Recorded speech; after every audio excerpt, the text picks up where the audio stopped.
के साथ चलाएंगे जब हमारे पास पैसा होगा। आज हमारे पास पैसा है लेकिन मूवमेंट नहीं चल रहा क्योंकि पैसा ज्यादा है, और जब ज्यादा पैसा है तो डर रहता है कि ईडी छापा ना मार दे, सीबीआई छापा ना मार दे, मोदी जी के यहाँ जो कोई फोन ना जाए, आरएसएस वाले ना कह दे ज्यादा फुदक रहे जरा रोको।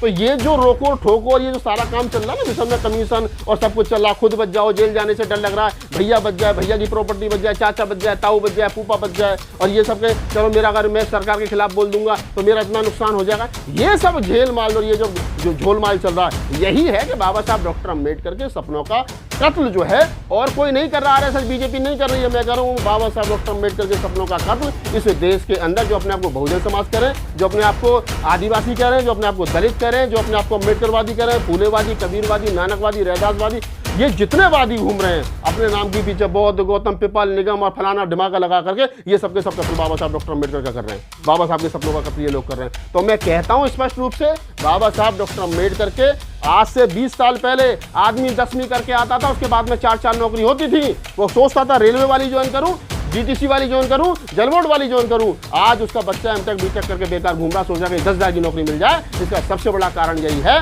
कि कहीं ना कहीं हम वो चीज़ नहीं रखा पाए जो बाबा साहब डॉक्टर अम्बेडकर के दे करके गए थे, जो मानव साहब काशीराम दे करके गए थे, जो देश के बहुजन समाज के 2,500 साल के पुरखे दे करके गए थे, वो हम नहीं दे पाए। आज़ाद भारत में अगर सबसे ज़्यादा सत्यानाश किसी का हुआ है तो वो सिर्फ हिंदुओं का कोई भी एक संगठन हो, वो बीजेपी के लिए काम करता है। तो उनके अंदर कम्युनिकेशन है, बातचीत होती है लगातार। ऐसा नहीं है कि यहाँ कोई भी जो बहुजनों की पार्टी, चाहे वो बीएसपी है, चाहे वो सपा है, चाहे आरजेडी है, चाहे जेडीयू है, जो भी राजनीतिक पार्टियां, चाहे महाराष्ट्र के बहुत सारे राजनीतिक दल हैं, वो सामाजिक संगठनों से मतलब ही नहीं रखते हैं। और वो मतलब इसलिए नहीं रखते हैं कि उनको लगता है यार ये नेता बन जाएगा तो हमारी कुर्सी छिन जाएगी। तो ये कहीं ना कहीं जो गड़बड़ बीच में हो रही है, इसके लिए सामाजिक जो आंदोलन करने वाले लोग, जो संगठन है, वो जिम्मेदार नहीं। मैं समझता हूँ राजनीतिक पार्टी को बड़ा दिल दिखाना चाहिए और उनको तमाम लोगों को साथ में लेकर के चलना चाहिए, और अगर वो चलेंगे तो इसके रिजल्ट पॉजिटिव आएंगे।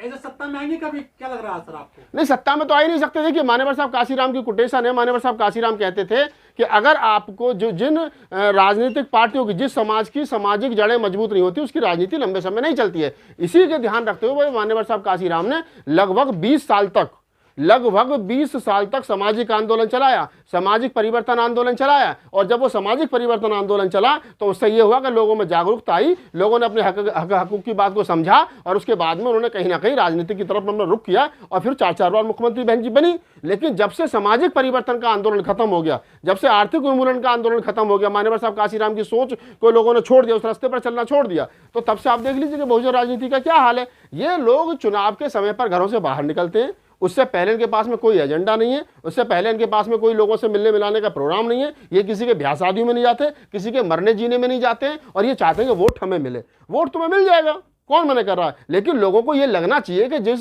जिस पार्टी को मैं वोट दे रहा हूं वो मेरा नेता है, वो मेरा नेता है और वो मुझे प्यार करता है, मेरे दुख में, मेरे सुख में, मेरी मुसीबत में मेरे साथ खड़ा है, मेरी बहन बेटियों का बलात्कार हुआ तो मेरे लिए लड़ रहा है, मेरे घरों में आग लगाई तो मेरे लिए लड़ रहा है। उसको लगना चाहिए, उसको अपनापन लगना चाहिए। वो जो अपनापन वाली बात है वो कहीं ना कहीं टूटी है, वो विश्वास टूटा है, और उसी का नुकसान कहीं ना कहीं समाज को, राजनीतिक दलों को उठाना पड़ रहा है। लोग कहते हैं कि दलितों के 10 लाख संगठन है, ये मिशन नहीं, कुछ कमीशन चला रहे हैं। ये मैं बिल्कुल इस बात को भी स्वीकार करता हूं कि जो लोग ये कहते हैं कि ये जो 10 लाख संगठन है ये मिशन नहीं कमीशन चला रहे हैं, तो ये सच्चाई है और ये तय है। इसको आप समझ लीजिए कि जो लोग बेचारे सुबह से शाम तक उन्होंने ऐसे 10 लाख नहीं 40 लाख संगठन मिल जाएंगे। इनके पास में ऐसे संगठन हैं कि जिनके पास में एक विजिटिंग कार्ड है, उस पर एक नाम है, जो नाम है उस पर लिखा होता है राहुल नागपाल, गली नंबर 5 राष्ट्रीय अध्यक्ष, और उसको गली नंबर 5 में 5 आदमी जानते नहीं है। तो ऐसे जो संगठन है कि जिनको नाम राष्ट्रीय अध्यक्ष राहुल नागपाल, राष्ट्रीय अध्यक्ष मिलंदर गौतम, राष्ट्रीय अध्यक्ष पुनीत गौतम, राष्ट्रीय अध्यक्ष ओमदेव जी, राष्ट्रीय अध्यक्ष क्या नाम है, बहुत सारे लोग शंभू कुमार सिंह, ये जितने राष्ट्रीय अध्यक्ष घूम रहे हैं गली नंबर 5 और जानते हैं इनको 5 लोग नहीं है। ये इनका बेचारों का काम ऐसा ही है कि शाम तक 2000 इकट्ठे करे, 1000 की सब्जी खरीदी, 500 रुपये घर वाले को साड़ी लाने के लिए दे दिया और काम खत्म।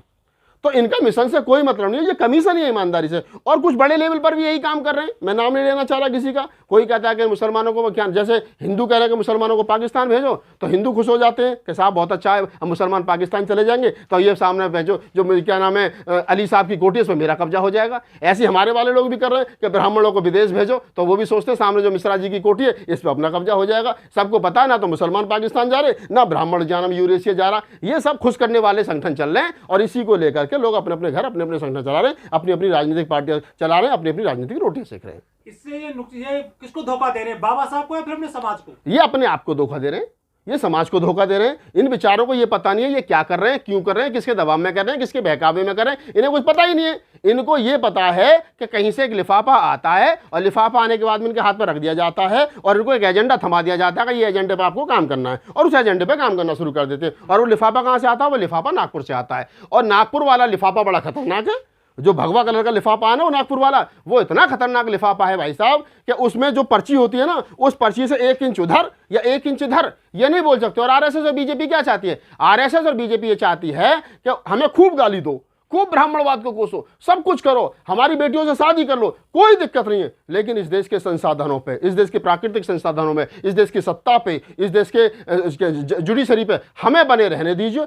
तुम जो चाहिए तुम ले लो, लेकिन देश हमें छोड़ दो। तो क्या है? उसी का फल है कि आज लोग एक दूसरे को गाली बक रहे हैं। आज हम एक समय था कि मान्यवर साहब काशीराम कहते थे कि आज मैं साइकिल से चलता हूं, मुझे कोई दुख नहीं है, लेकिन जिस समय हमारी सरकार बनेगी, हमारे पास संसाधन होंगे, तो मूवमेंट को तेजी के साथ चलाएंगे जब हमारे पास पैसा होगा। आज हमारे पास पैसा है लेकिन मूवमेंट नहीं चल रहा क्योंकि पैसा ज्यादा है, और जब ज्यादा पैसा है तो डर रहता है कि ईडी छापा ना मार दे, सीबीआई छापा ना मार दे, मोदी जी के यहाँ से कोई फोन ना आ जाए, आरएसएस वाले ने कह दे ज्यादा फुदक रहे जरा इन्हें रोको।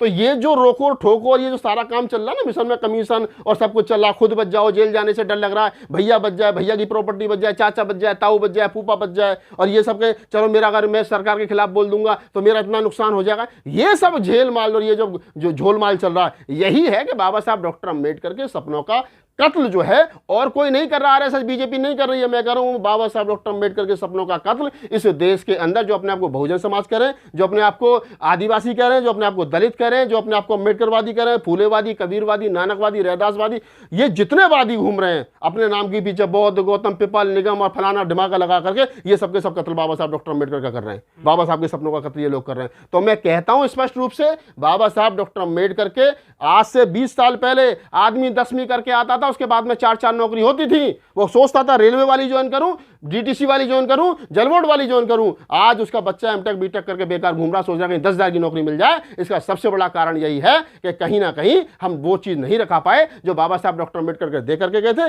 जो मान्यवर साहब काशीराम दे करके गए थे, जो इस देश के बहुजन समाज के 2,500 साल के पुरखे दे करके गए थे, वो हम नहीं दे पाए। आजाद भारत में अगर सबसे ज्यादा सत्यानाश किसी का हुआ है तो वो सिर्फ इस देश के बहुजनों का हुआ है। मान्यवर साहब काशीराम कहते थे 21वीं सदी हमारी है, लेकिन मैं कह रहा हूं 21वीं सदी तुम्हारी कहां है? तुम्हारी बहन बेटियों के बलात्कार हो रहे, तुम्हारे घरों में आग लगाई जा रही है, कभी मुसलमानों की चूड़ी टाइट की जाती है, अब मुसलमानों की चूड़ी टाइट के नंबर खत्म हो गए तो किसानों की चूड़ी टाइट की गई, अब पहलवान लड़कियों की चूड़ी टाइट कर दी गई।